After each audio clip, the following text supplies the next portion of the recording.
सांगितलं होतं already schedule खूप टाईट होता माझा, सरांना मला टाळता आलं नाही. ओके म्हणलं मी, त्यामुळे संध्याकाळी मुंबईला जायचं आहे, 3 दिवस माझी मीटिंग आहे म्हणून. माझ्या करिअरची ॲक्च्युअल सुरुवात करायला गेलं तर आम्ही खूप वर्षापासून आमची दोघांची एकमेकाची ओळख आहे. मी शून्यापासून माझं हे सगळं विश्व तयार केलेलं आहे. कॉलेजमध्ये असताना घरची परिस्थिती पण खूप गरिबीची होती. सायकलवर कॉलेजला जात होतो, मुलांचे ट्युशन्स घेऊन, अकाउंटिंगचे कामं करून एक सुरुवात. आणि जेव्हापासून मी चालू केलं, लोखंड गल्लीमध्येच माझं ऑफिस होतं पहिले. सूर्य हार्डवेअरचे जे प्रदीपजी धुळे होते त्यांच्या मोटिवेशनमुळे मी सुरुवात केली होती. शाहू कॉलेज, दयानंद कॉलेजमध्ये शिकवण्यासाठी देखील माझं अपॉइंटमेंट झालं होतं. 5 वर्ष शाहू कॉलेजमध्ये शिकवलो, दयानंद कॉलेजमध्ये जवळ शिकवलं. कोविडनंतर ते सगळं बंद झालं. परंतु आता एक तुमच्यासमोर एक जिवंत एक्झाम्पल असेल, उमेश जेव्हा माझ्याकडे जॉईन झाला होता तेव्हा त्याला काय येत होतं काहीच नाही. नंतर मी जेव्हा ह्याचं टॅलेंट पाहिलं तेव्हा म्हणलं की तुला इथं माझ्याकडं तुझी गरज नाही, गरज तुझी इकडं आहे, तू इकडे जा. तो स्वतःहून नाही गेला, तो स्वतःहून गेला नाही. त्याला स्वतःहून मी सांगितलं होतं की इथं तुला ऑपॉर्च्युनिटी आहे, तू इथं काहीतरी चांगलं करशील, इकडे जा. म्हणून तू इकडे जाऊ. खूप मोठं बलिदान होतं तुमचं. आणि ऍक्च्युअली तो बलिदानच होता माझ्यासाठी, कारण माझ्या ऑफिसचं सगळं मेन काम हाच बघत होता. काही महिने मला त्रास झाला, नंतर सगळं व्यवस्थित झालं, काही अडचण नाही. मी पण हेच अपेक्षा करतो की आज तुम्ही ज्यांच्यासोबत काम करताय, एक मोहन सरांचं दूरदृष्टी, टॅलेंट मी जवळ पाहिलेलं आहे. ॲक्च्युअलमध्ये अशा प्रकारची टीम मला जर भेटली असती तर मीही माझी भरपूर मल्टिपल ब्रँचेस राहिले असते. आज मला कंपनी ब्रँचेस द्यायला तयार आहे. पंढरपूर घ्या म्हणते, संगमनेर घ्या म्हणते, अहमदनगर घ्या म्हणते. अर्धा खर्च कंपनी करते, अर्धा आम्ही करतो. परंतु माझ्याकडे ती करण्यासाठी तेवढं जे हे पाहिजे, मॅनपॉवर जो पाहिजे ते माझ्याकडे नाही आहे.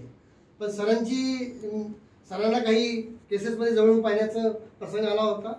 ह्यांचा दूरदृष्टी, यांचं टॅलेंट, यांचं सगळ्यांना घेऊन जायची जी कला आहे ती खूपच अप्रतिम आहे. आणि ह्यांना फुल फ्रीडम आहे करण्यासाठी. माझे काही वैयक्तिक अडचणी असल्यामुळे मी एवढं पळू शकत नाही, का मला काही लिमिटेशन्स आहेत, काय तब्येत काय रिलेटेड असेल, काही रिलेटेड असेल. त्याच्यामुळे मी आता माझा एखादा कॉम्पिटिटर 1 करोडचा बिझनेस करतो, पण मी एकच ब्रँच राहून 30 लाखाचा बिझनेस करतो. कॉम्प्युटरचे 5 ब्रँचेसमध्ये 1 करोड करतो, मी सिंगल ब्रँचमध्ये 30 लाख करतो. आय एम सॅटिस्फाईड का बरं आहे? म्हणजे सिंगल ब्रँचचा माझा बिझनेस होतो. आम्हालाही कंपनी नेहमी मला टॅली कंपनी म्हणते की यार तुम्हारे पास सब कुछ अब क्यों नहीं कर रहा है. त्याचे काही कारणं असतात. कारण सरांना जशी टीम आज जसं पारिवारिक जसं बघितल्यावर वाटतंय की सरांची टीम नाही, परिवार आहे, तशी टीम माझ्याकडे नाही आहे. आणि तशी जर जेव्हा मला भेटेल नक्कीच मी काहीतरी पुढे करेन मी त्यावेळेस. परंतु मी इतकं सांगू इच्छितो की जे काही अपॉर्च्युनिटी तुम्हाला सर देत आहेत त्याचं तुम्ही सोनं करा. कारण अशा प्रकारचे सर इतकं काही देणारे. आता मला माझ्याकडे आज जवळपास 15 वर्ष उमेश होता. कधी त्याला फॉरेन ट्रिप 16 वर्ष फॉरेन ट्रिप भेटली नाही. सराकडे त्याला फॉरेन ट्रिप भेटली. हे आहे यांच्याकडे.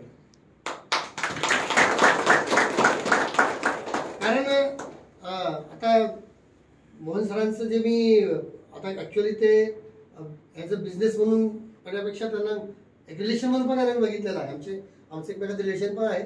त्यात जवळून त्यांना जेव्हा बघण्याचा माझा जेव्हा प्रसंग आला, ते प्रसंग कोणतेही असतील त्यावेळेस. आणि असंच नाही की तुमच्यासमोर बोलतोय, आमच्या मित्र कंपनीमध्ये माझा खूप मोठा ग्रुप आहे, कम्युनिटीमध्ये सुद्धा माझं चांगलं वजन आहे. तेव्हा त्यांचा जेव्हा विषय निघतो तेच म्हणतं की बहुत ही जल्दी उन्होंने ग्रोथ किया.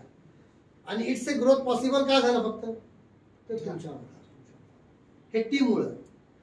जेवढी टीम स्ट्रॉंग आहे तेवढा ओनर स्ट्रॉंग होऊ शकतो. जर टीम स्ट्रॉंग नसेल तर काहीच नाही. आमचा बिझनेस असेल किंवा यांचा बिझनेस असेल, टीम जेवढी स्ट्रॉंग राहील ना तेवढा बिझनेस किती मोठा ग्रोथ करू शकतो. आणि अशी टीम सगळ्यांना मिळालेली आहे. परत एकदा हे सांगतो, जास्त काही मी जर बोलायला सुरुवात केली 1 दिवस पण कमी पडेल. तेवढं तुमच्याकडे पण वेळ नाही, माझ्याकडे पण वेळ नाही. मी इतकंच सांगू इच्छितो की आज ह्या सरांना जसा अवॉर्ड मिळालाय तुम्हालाही मिळू शकतात. सर तुम्हाला देत आहेत, त्याचं तुम्ही सोनं करा. आणि जीवनामध्ये तुम्हीही पुढे जा, सरांनाही पुढे घेऊन जा. असाच मी जेव्हा कधी मला बोलायचं प्रसंग पडलं तर आणखीन सगळ्यांना अशा प्रकारचे अवॉर्ड मिळालं, हीच मी तुम्हाला सगळ्यांना या ठिकाणी सांगू इच्छितो. आणि परत एकदा सरांना, तुम्हा सर्वांना मनापासून शुभेच्छा देतो. आणि सरांचं जे हे बघितलं होतं मी, कोर ॲक्टिव्हिटीज म्हणा किंवा जो त्यांचं काही गोल आहे ते नक्कीच पूर्ण होईल अशा प्रकारे टीम भेटल्यानंतर ही अपेक्षा करतो. आणि परत एकदा मी खूप खूप धन्यवाद देतो की आपण